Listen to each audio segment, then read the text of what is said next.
the heart of Atlanta, Georgia, where the humid summer air clung to the skin like a second layer, an incident was about to unfold that would shake the foundations of the city's police department and ignite a firestorm of controversy across the nation. Captain Garrick Johnson, a 20-year veteran of the Atlanta Police Department, had just finished his shift. At 45 years old, Garrick was a pillar of the community, known for his integrity, dedication to justice, and tireless efforts to bridge the gap between law enforcement and the city's diverse population. His dark skin glistened with a thin sheen of sweat as he loosened his tie, ready to head home to his wife, Tanya, and their 2 children, Zoe and Malik. As Garrick walked towards his car in the precinct parking lot, he noticed a commotion near the entrance. 2 young officers, fresh out of the academy, were struggling with a suspect. Without hesitation, Garrick strode towards them, his instincts kicking in. "Need a hand, officers?" he called out, his deep voice carrying across the lot. Officer Brian Reynolds, a 23-year-old rookie with a shock of red hair, looked up with relief. "Yes, sir. This guy's resisting arrest." Garrick approached calmly, his hands visible to show he wasn't a threat. "Sir, I'm Captain Johnson. Let's talk about this. What seems to be the problem?" The suspect, a tall, lean man with wild eyes, suddenly broke free from Officer Reynolds' grip. In a flash, he darted past Garrick, shoving him hard. Garrick stumbled, his foot catching on the curb. As he fell, his head struck the side of a parked car with a sickening thud. The world spun, voices became muffled, and Garrick's vision blurred. He could vaguely make out the shape of the suspect, disappearing around the corner, with Officer Reynolds in hot pursuit. The other officer, Sarah Martina, knelt beside him. "Captain Johnson? Can you hear me? Are you all right?" Her voice sounded distant, as if coming from underwater. Garrick tried to sit up, but a wave of nausea hit him. He groaned, touching the side of his head. His fingers came away sticky with blood. I'm okay," he mumbled, trying to shake off the dizziness. Go after him." Officer Martinez hesitated for a moment before nodding and taking off after her partner and the suspect. Garrick closed his eyes, trying to gather his thoughts. He knew he should call for backup, but the blow to his head had left him disoriented. Slowly, painfully, Garrick pulled himself to his feet. He staggered towards his car, fumbling for his keys. He needed to get home to clear his head. Tanya was a nurse. She'd know what to do. As he slid behind the wheel, a part of him knew he shouldn't be driving, but the need to get home overpowered his better judgment. The drive home was a blur. Garrick barely registered the familiar streets of his neighborhood as he pulled into his driveway. He stumbled out of the car, the world still spinning around him. As he reached for the front door, it swung open, revealing Tanya's worried face. "Garrick? Oh my God, what happened?" Tanya rushed forward, her medical training kicking in as she assessed her husband's condition. "I'm okay," Garrick slurred, leaning heavily on her as she guided him inside. "Just a little accident at work." Tanya's brow furrowed as she helped him to the couch. "This is more than a little accident, Garrick. You might have a concussion. We need to get you to the hospital." Before Garrick could protest, a commotion outside caught their attention. Red and blue lights flashed through the windows, and the sound of car doors slamming echoed in the quiet neighborhood. "What's going on?"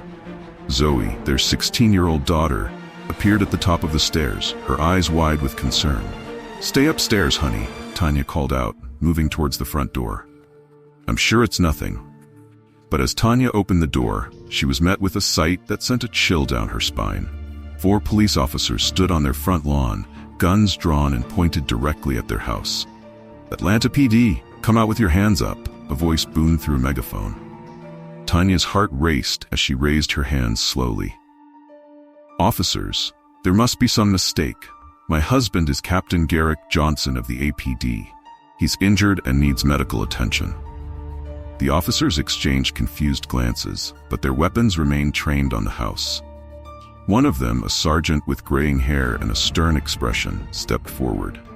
"Ma'am, we have reports of a suspect matching your husband's description fleeing the scene of an assault on a police officer. We need everyone in the house to come out slowly with their hands visible." Tanya's mind reeled. How could they possibly think Garrick was a suspect? He was one of their own. "Please," she pleaded, her voice trembling. "There's been a terrible misunderstanding. My husband is the victim, not the assailant. He needs help. Inside, Garrick had managed to pull himself to his feet, leaning heavily against the wall as he made his way to the door. "Tanya?" he called out, his voice still slurred. "What's happening?" The sergeant's eyes narrowed at the sound of Garrick's voice. "Sir, come out immediately with your hands where we can see them." Garrick stumbled into view, his hands raised as best he could while trying to keep his balance. The sight of his bloodied face and unsteady gait seemed to give the officers pause, but their weapons remained drawn. "I'm Captain Garrick Johnson," he managed to say, fighting against the fog in his brain. "Badge number 5729. There's been a mistake." But before he could finish, one of the younger officers, trigger finger twitching with nervous energy, made a split-second decision that would change everything. "He's reaching for something," the young officer shouted, misinterpreting Garrick's attempt to steady himself against the doorframe. In a heartbeat, chaos erupted. The young officer fired, the sound of the gunshot shattering the quiet night. Tanya screamed, diving towards Garrick as he crumpled to the ground. The other officers rushed forward, some moving to restrain Garrick, others trying to hold back Tanya. "No, stop," Tanya cried out, tears streaming down her face. "He's a police captain. You're making a horrible mistake."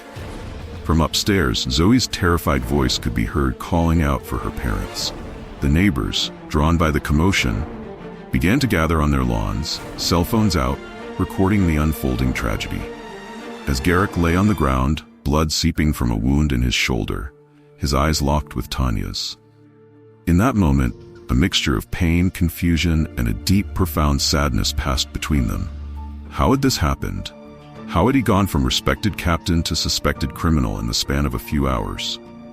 The next few minutes were a blur of activity. An ambulance was called, and paramedics rushed to treat Garrick's gunshot wound and assess his head injury.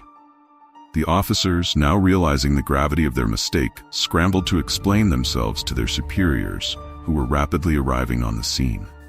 News vans began to appear, their bright lights illuminating the nightmare unfolding on what had been a quiet suburban street. Reporters thrust microphones towards anyone who would speak, hungry for details of the shocking incident. As Garrick was loaded into the ambulance, Tanya climbed in beside him, her hand gripping his tightly. "It's going to be okay," she whispered, though her voice trembled with uncertainty. "We'll get through this." Garrick, drifting in and out of consciousness, could only nod weakly. As the ambulance doors closed and the siren wailed to life, he caught a glimpse of his children's faces in the upstairs window of their home. Fear and confusion etched into their young features. The ambulance sped through the streets of Atlanta, its siren cutting through the night. Inside, paramedics worked feverishly to stabilize Garrick, while Tanya watched with a mixture of fear and anger. How could this have happened? How could the very system her husband had dedicated his life to protecting have turned on him so violently?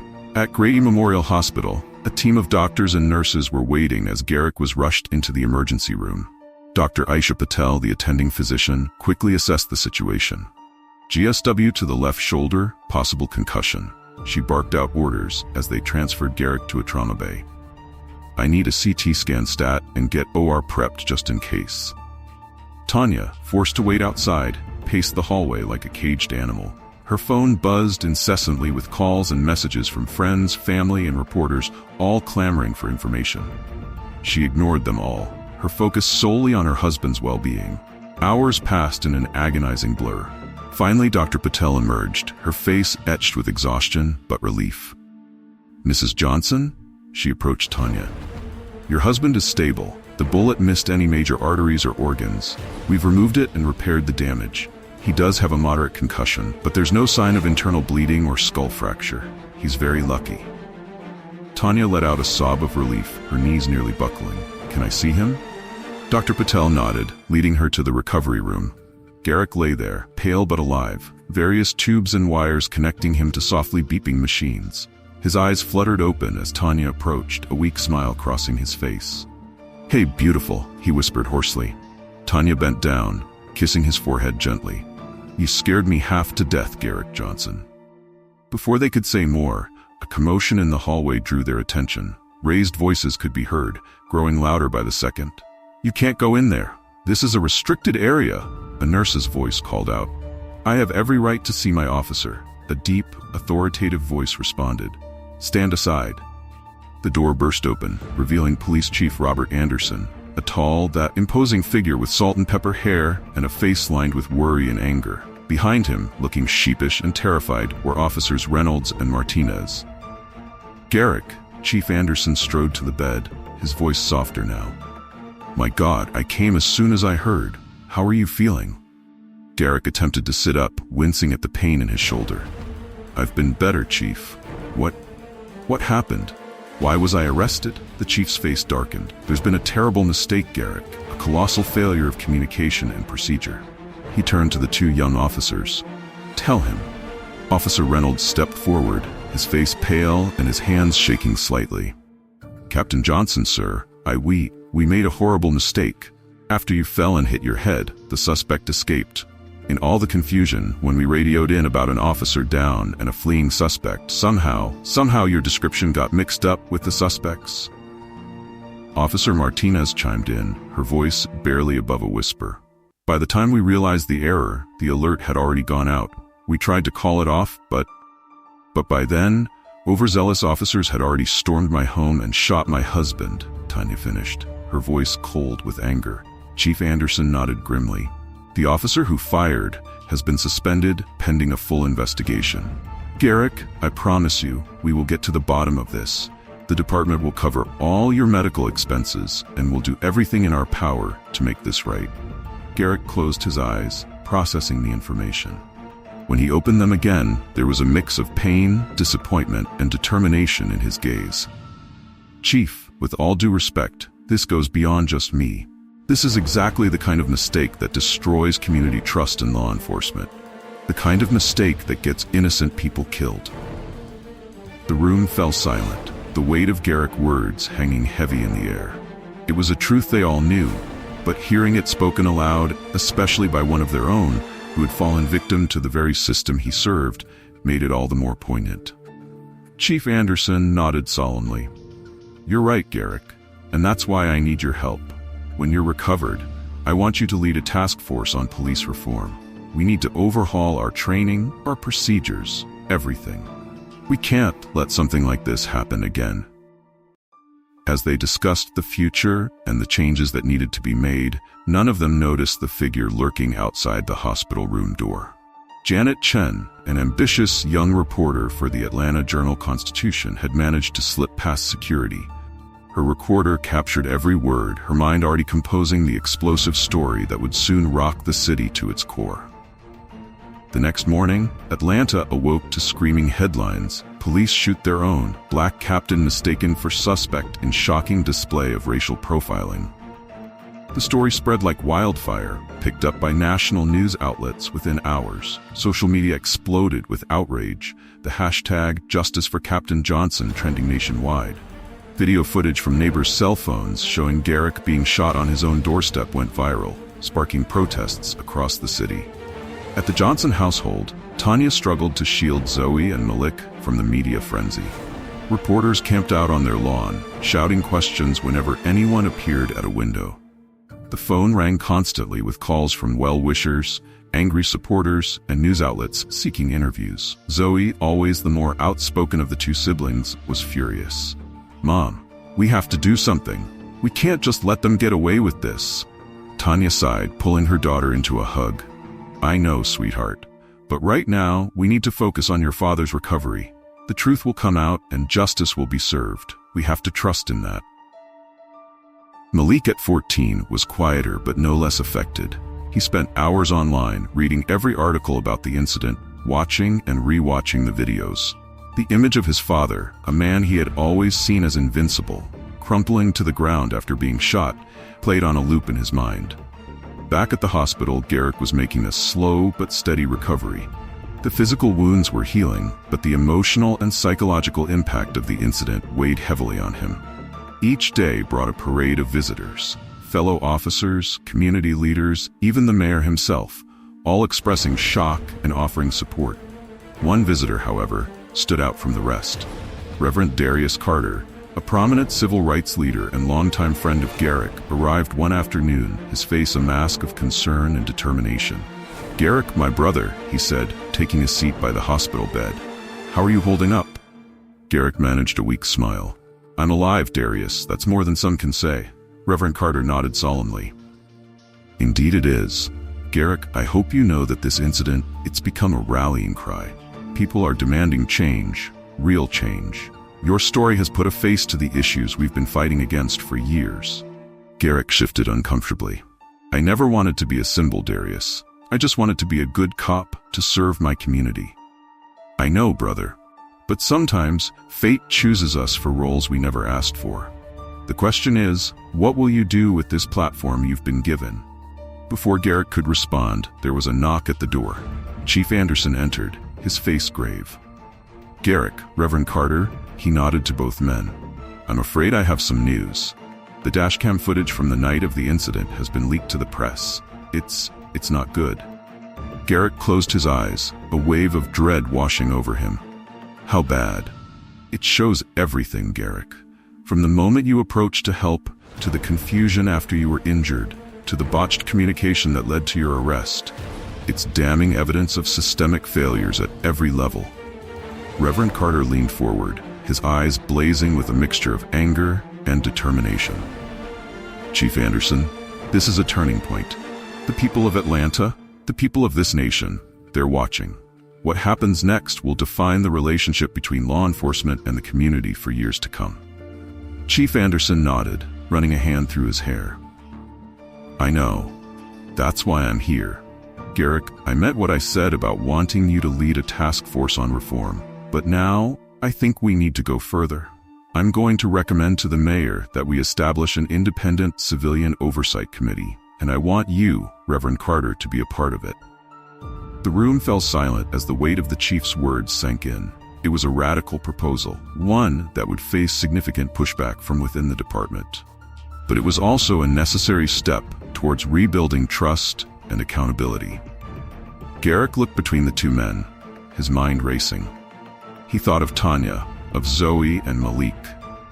He thought of every black parent who had ever had to have the talk with their children about how to interact with police. He thought of the young officers who had made the mistake that nearly cost him his life, and how better training and procedures might have prevented it all. Finally, Garrick spoke, his voice quiet but firm. "I'm in, Chief, but we need to go even further. This isn't just about oversight. We need to completely reimagine how we approach policing in this city. Community engagement, de-escalation training, mental health response teams, we need to look at everything." Reverend Carter nodded approvingly. "Amen to that, brother. And we need to ensure that this committee has real power, not just the appearance of it. The ability to investigate complaints, recommend disciplinary action, and influence policy." Chief Anderson took a deep breath, visibly steeling himself for the battles ahead. "It won't be easy. There will be resistance, both from within the department and from City Hall. But you're right. If we don't take bold action now, we risk losing the trust of our community forever." As the three men continued to discuss their plans, Janet Chen, who had once again managed to eavesdrop, slipped away from the door. She had the makings of another explosive story, one that would send shockwaves through the city's power structures. The next few weeks were a whirlwind of activity. As Garrick continued his recovery, the story of his mistaken arrest and shooting dominated the news cycle. Protests grew larger and more frequent, with demonstrators demanding immediate action on police reform. The release of the dashcam footage sparked a new wave of outrage. The video clearly showed the series of miscommunications and errors that led to the incident, laying bare the systemic issues within the department. Public pressure mounted on city officials to take action. Mayor Evelyn Thompson, a savvy politician with aspirations for higher office, recognized the gravity of the situation.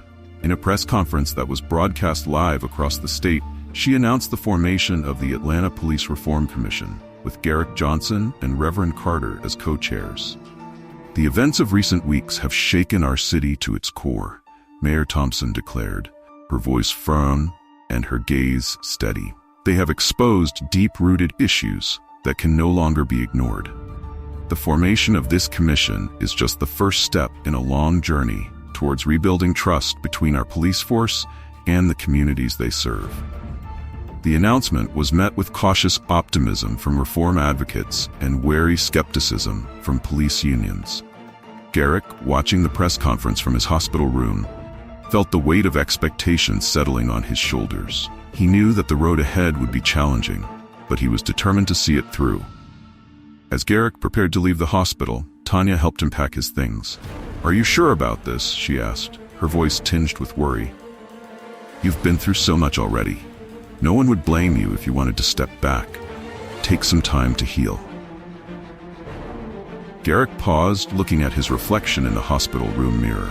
The man staring back at him looked older, wearier, but there was a fire in his eyes that hadn't been there before. "I'm sure, Tanya. I have to do this, not just for us, but for every family out there who lives in fear of the very people sworn to protect them." Tanya nodded, squeezing his hand. "I know, and I'm proud of you. Just be careful, okay? I can't lose you." As they left the hospital, they were met by a sea of reporters and cameras. Garrick steeled himself, knowing that from this moment on, his life would be under intense public scrutiny. With Tanya by his side, he approached the microphones. "I stand before you today not just as a victim of a terrible mistake, but as a witness to the urgent need for change in our police force," Garrick began, his voice strong and clear. "What happened to me was not an isolated incident. It is a symptom of deeper issues that have plagued our communities for far too long. But I believe that out of this tragedy, we have an opportunity to create real, lasting change." As Garrick continued his speech, outlining his vision for police reform and community healing, the crowd grew silent, hanging on his every word. Among the sea of faces, Officer Brian Reynolds watched, tears streaming down his face as he listened to the man he had inadvertently wronged speak with such compassion and determination. In the days that followed, the work of the commission began in earnest. Garrick and Reverend Carter assembled a diverse team of experts, community leaders, and reformed-minded officers. They held public forums, pored over data, and engaged in heated debates about the future of policing in Atlanta. One of their first actions was to implement a comprehensive review of police training procedures. Garrick insisted on personally overseeing this aspect, determined to address the root causes of the mistakes that led to his own ordeal. "We need to move beyond just teaching officers how to enforce the law," Garrick explained during a commission meeting. "We need to teach them how to be guardians of their communities, how to de-escalate situations, and how to recognize and address their own biases." The commission's work didn't go unchallenged. The police union, led by the outspoken and controversial President Frank Delgado, pushed back hard against many of the proposed reforms. "This commission is nothing more than a witch hunt," Delgado declared in a fiery press conference. "They're using one unfortunate incident to push an anti-police agenda that will make our city less safe." The battle lines were drawn, and Atlanta found itself at the center of a national debate on police reform. News crews from across the country descended on the city, eager to cover every development in what was being hailed as a potential model for police reform nationwide. Amidst the political firestorm, Garrick struggled to balance his new role with his recovery and his family life. The strain began to show at home, with Zoe becoming increasingly involved in student activist groups and Malik withdrawing into himself, spending more and more time alone in his room. One evening, as the family sat down to dinner, the tension finally boiled over. Zoe slammed her fork down, her eyes blazing with frustration. "Why aren't you pushing harder, Dad? The union is fighting you every step of the way, and you're just compromising." Garrick sighed, rubbing his temples. "Zoe, sweetheart, change doesn't happen overnight. We have to bring people along, build consensus." "Consensus?" Zoe scoffed. "While you're building consensus, people are dying. The system is broken, and you're trying to fix it from the inside. Maybe it needs to be torn down completely." Tanya intervened, her voice sharp. "That's enough, Zoe. Your father is doing everything he can. This isn't easy for any of us." Malik, who had been silent throughout the exchange, suddenly spoke up. "Is it true what they're saying online? That you're a traitor to the police? That you're putting officers' lives at risk?" The room fell silent, the weight of Moloch's words hanging heavy in the air. Garrick looked at his son, seeing the confusion and fear in his eyes. He realized that in his focus on the bigger picture, he had perhaps neglected the impact this was all having on his own family. "No, Moloch, that's not true," Garrick said softly. "I'm trying to make things better for everyone, for the community and for the police. Sometimes that means making hard choices and facing criticism, but I promise you, everything I'm doing is to make sure that what happened to me doesn't happen to anyone else." As the family talked long into the night, Garrick was reminded of the personal cost of his mission. He knew that the path ahead would be difficult, but he was more determined than ever to see it through. The next morning, as Garrick prepared to head to City Hall for another commission meeting, he received an unexpected call. It was Officer Brian Reynolds, the young cop who had been present on the night of the incident. "Captain Johnson," Reynolds said, his voice shaky. I was hoping we could talk, in person if possible. There's something you need to know." Intrigued and a little wary, Garrick agreed to meet Reynolds at a small coffee shop near the police precinct. When he arrived, he found the young officer already there, nervously fidgeting with a paper cup. "Thank you for meeting me, sir," Reynolds said as Garrick sat down. "I've been wanting to apologize in person for what happened that night. I replay it in my mind constantly, thinking about what I could have done differently." Garrick nodded, his expression softening. "I appreciate that, Reynolds. But I know it wasn't your fault. You were following procedure as you understood it. That's why we need to change the procedures." Reynolds swallowed hard, seeming to gather his courage. That's actually what I wanted to talk to you about, sir. There's more to the story of that night, something that didn't make it into the official reports." Garrick leaned forward, his interest piqued. "Go on." "The suspect, the one who escaped that night. I recognized him," Reynolds said, his voice barely above a whisper. "He's the nephew of Captain Rodriguez from Narcotics. I overheard them arguing earlier that day about some kind of debt. When I saw him fleeing the scene, I hesitated. And in that moment of hesitation, everything went wrong." Garrick sat back, stunned by the revelation. If what Reynolds was saying was true, it pointed to a level of corruption within the department that went far beyond simple mistakes or procedural errors. "Reynolds, do you understand the implications of what you're saying?" Garrick asked, his mind racing with the potential ramifications. The young officer nodded, his face pale but determined. "I do, sir, and I'm prepared to testify if necessary. I became a cop to help people to do what's right. I can't stay silent about this, even if it means risking my career." As Garrick left the coffee shop, his head spinning with this new information, he knew that the commission's work had just become even more complex and crucial. This wasn't just about reforming procedures or improving training. They were potentially uncovering a web of corruption that could implicate high-ranking officers. He immediately called Reverend Carter, arranging an emergency meeting of the commission's core team. As he waited for everyone to arrive at his home office, Garrick paced back and forth, grappling with the weight of the decision before him. When Reverend Carter arrived, along with Lisa Fung, a civil rights attorney who had been working closely with the commission, Garrick wasted no time in sharing Reynolds' revelation. "This changes everything," Lisa said, her sharp legal mind already considering the implications. "If we can prove a connection between Captain Rodriguez and the suspect, it not only explains the confusion on the night of your arrest, but also points to potential corruption in the narcotics division." Reverend Carter nodded gravely. "It also makes our work infinitely more dangerous. If there are corrupt elements within the department, they're not going to sit idly by while we dismantle their operations." Garrick sank into his chair, the weight of the situation settling on his shoulders. "We have to pursue this. We can't ignore potential corruption, no matter how high it goes.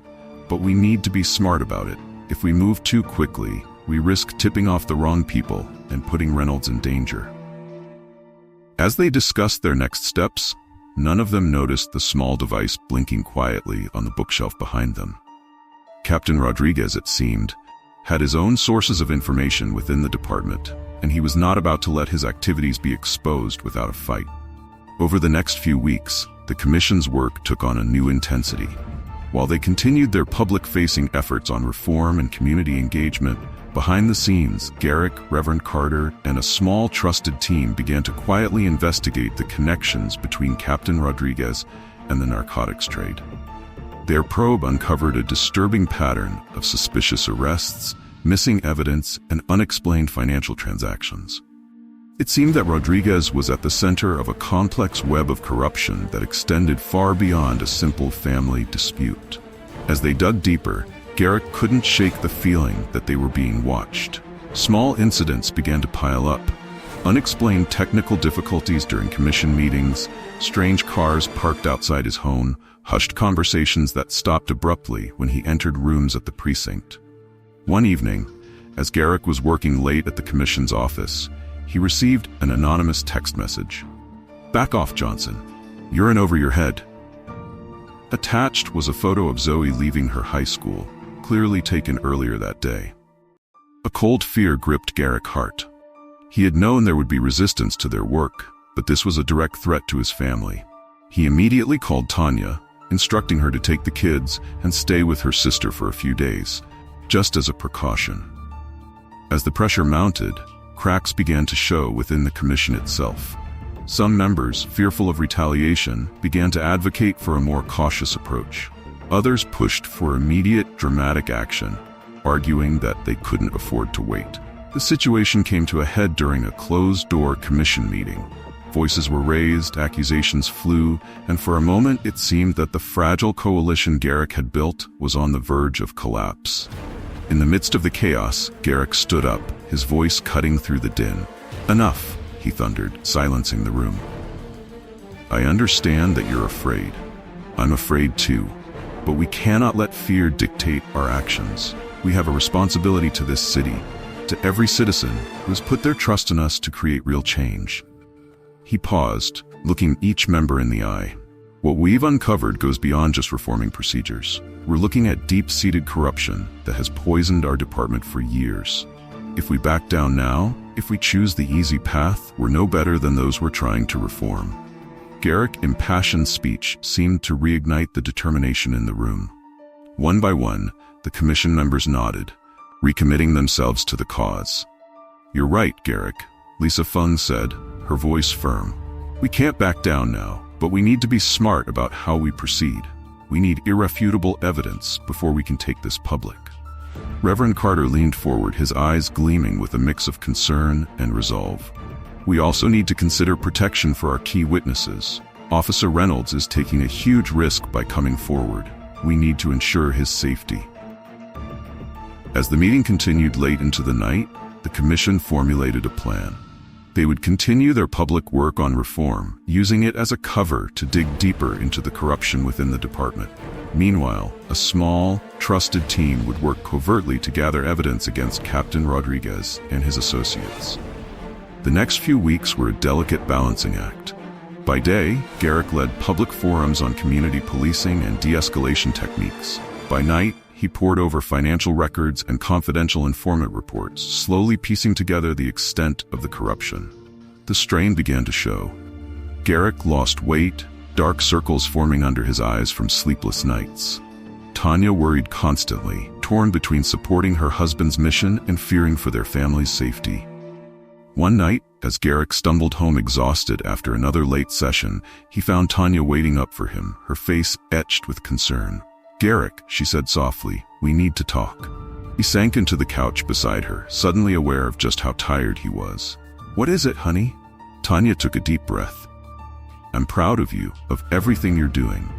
But I'm scared, Garrick. The kids are scared. These threats, the constant looking over our shoulders, is it worth it?" Garrick was silent for a long moment, the weight of her words sinking in. Finally he spoke, his voice barely above a whisper. "Tanya, do you remember the night I was shot?" She nodded, her eyes glistening with unshed tears. "I keep thinking about what could have happened. If that officer's aim had been slightly different, if the ambulance had been a few minutes later, I might not be here. And it wouldn't just be me. It could have been any other black man in Atlanta that night." He took her hands in his gaze intense. "I have to see this through, Tanya. Not just for us, but for every family out there who lives with that fear every day. I promise you, I'm being careful. We're close to breaking this thing wide open. Once we do, once we expose the corruption and push through real reforms, then maybe we can all breathe a little easier." Tanya squeezed his hands, a small smile breaking through her worry. "Okay," she whispered. "Okay, just come home to us, Garrick. Every night. Promise me that." He pulled her close, breathing in the familiar scent of her hair. "I promise." As dawn broke over Atlanta, Garrick felt a renewed sense of purpose. They were close, he could feel it. Little did he know, the next 24 hours would change everything. The breakthrough came unexpectedly. Officer Reynolds, working undercover on the commission's behalf, managed to record a damning conversation between Captain Rodriguez and a known drug dealer. The recording not only implicated Rodriguez in ongoing criminal activities, but also mentioned several other high-ranking officers involved in the corruption scheme. Garrick listened to the recording with a mixture of triumph and dread. This was the evidence they had been waiting for, but he knew that once they moved on this information, there would be no turning back. He immediately called an emergency meeting with Chief Anderson, Reverend Carter, and Lisa Fung. As they gathered in the chief's office, the tension was palpable. "This is it," Garrick said, playing the recording for the group. "This is what we need to blow this whole thing wide open." Chief Anderson listened, his face growing increasingly pale. When the recording finished, he slumped in his chair, looking older than Garrick had ever seen him. "My God," he muttered.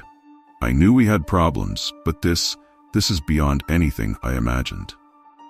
Lisa was already on her feet, pacing the room. "We need to move on this immediately. I can have warrants drawn up within the hour. We'll need to coordinate with the FBI, possibly the DEA as well." Reverend Carter held up a hand, his voice calm but firm. "We also need to consider the public fallout. This isn't just about arresting a few corrupt cops. This will shake the foundations of the entire department, possibly the city government itself." Garrick nodded, his mind racing. "You're right. We need a plan, not just for the arrests, but for the aftermath. The reforms we've been working on, they're more crucial now than ever." As they hashed out the details of their plan, Garrick couldn't shake a feeling of unease. They were about to set in motion events that would change Atlanta forever. He only hoped they were ready for the storm that was coming. The next 48 hours were a whirlwind of activity. Warrants were issued, raids were coordinated, and a task force of trusted officers was assembled. Garrick insisted on being part of the team that would arrest Captain Rodriguez, despite the chief's reservations. As they approached Rodriguez's home in the early hours of the morning, Garrick felt a surge of adrenaline. This was the moment they had been working towards for months. The arrest itself was anticlimactic. Rodriguez, caught off guard in his pajamas, offered no resistance. As Garrick read him his rights, he saw a flicker of recognition in the corrupt captain's eyes. "You," Rodriguez spat. "You should have stayed down when you had the chance, Johnson." Garrick met his gaze steadily. "It's over, Rodriguez. We've got it all. Every deal, every dirty cop, every cent of drug money, it's done." As Rodriguez was led away, Garrick allowed himself a moment of satisfaction. But he knew this was just the beginning. The arrest sent shockwaves through Atlanta. As dawn broke, news helicopters circled overhead, capturing footage of police cars and FBI vehicles swarming various locations across the city. By midday, the story had gone national. Mayor Thompson called a press conference, her face grim as she addressed the stunned citizens of Atlanta. "Today we have uncovered a cancer within our police department," she announced. "But let me be clear. This is not the end. This is a new beginning for Atlanta. The reforms proposed by the Police Reform Commission will be implemented immediately and without compromise." As the mayor spoke, Garrick stood to the side, watching the reactions of the assembled press and public. He saw shock, anger, but also hope in their faces. They had a long road ahead, but for the first time in months, he felt like they were on the right path. In the days that followed, Atlanta became the center of a national conversation on police reform. News crews camped out in front of the police headquarters, interviewing officers and citizens alike. Protests, both in support of and against the sweeping changes, filled the streets. Garrick found himself thrust into the spotlight like never before. He gave interviews, testified before the city council, and worked tirelessly to explain the commission's reform plans to a wary public. One evening, exhausted after another long day, Garrick returned home to find his family waiting for him. Tanya, Zoe, and Malik enveloped him in a group hug the moment he walked through the door. "We saw you on TV, Dad," Zoe said, her voice muffled against his chest. "You were amazing." Malik looked up at him, his eyes shining with a mixture of pride and lingering worry. "Is it really over now, Dad? Are we safe?" Garrick knelt down, looking his son in the eye. "It's not over, Malik. We've won a battle, but the war for real, lasting change is just beginning. But yes, we're safe, and more importantly, we're making the city safer for everyone." As they sat down to dinner as a family for the first time in what felt like months, Garrick felt a profound sense of gratitude. The road ahead would be challenging, but he knew that with his family by his side and the support of the community, they could create the change they had been fighting for. Epilogue. 1 year later, Garrick stood at a podium in front of City Hall, addressing a crowd gathered to mark the anniversary of the corruption bust and the implementation of the reform measures. "A year ago, we stood on the brink of a precipice," he began, his voice carrying across the hushed crowd. "Our city, our police force, and our communities were divided by mistrust, fear, and corruption.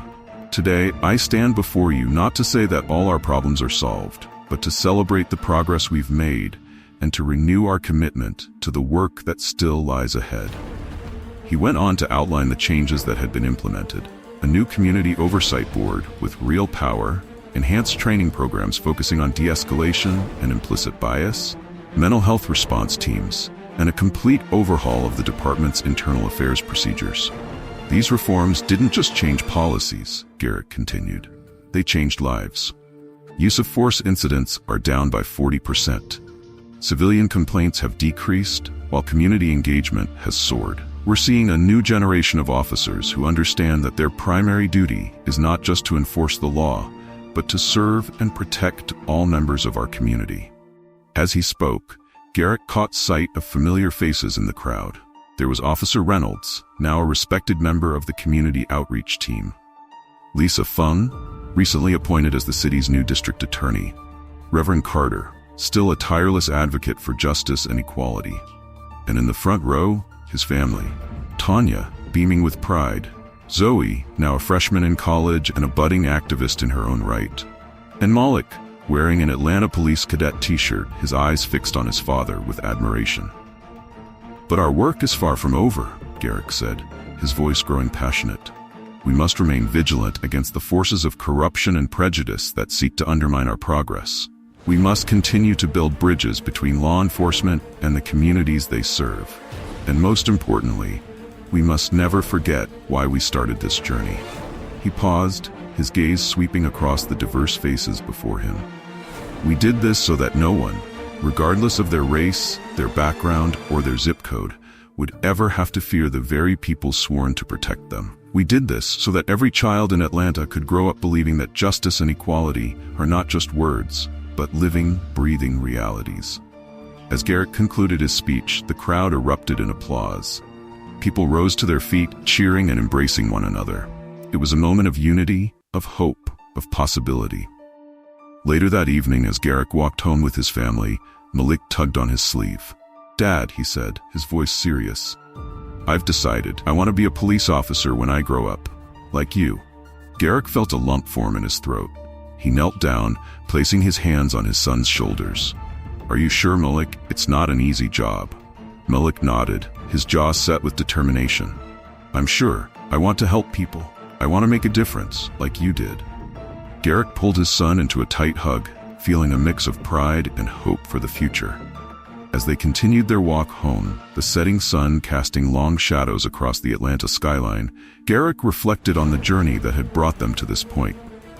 It had started with a mistake, a moment of injustice that could have torn everything apart. But through perseverance, courage, and an unwavering commitment to what was right, they had turned that moment into a catalyst for change. As they reached their front door, Garrick looked at his family, at Tanya, Zoe, and Malik, and then back at the city behind them. He knew that the work was far from over. that there would be new challenges and obstacles to overcome. But he also knew that they had laid the foundation for a better future, not just for themselves, but for all of Atlanta. And in that moment, standing on the threshold of his home with his family by his side and a city transformed behind him, Garrick Johnson felt something he hadn't felt in a long time. Hope.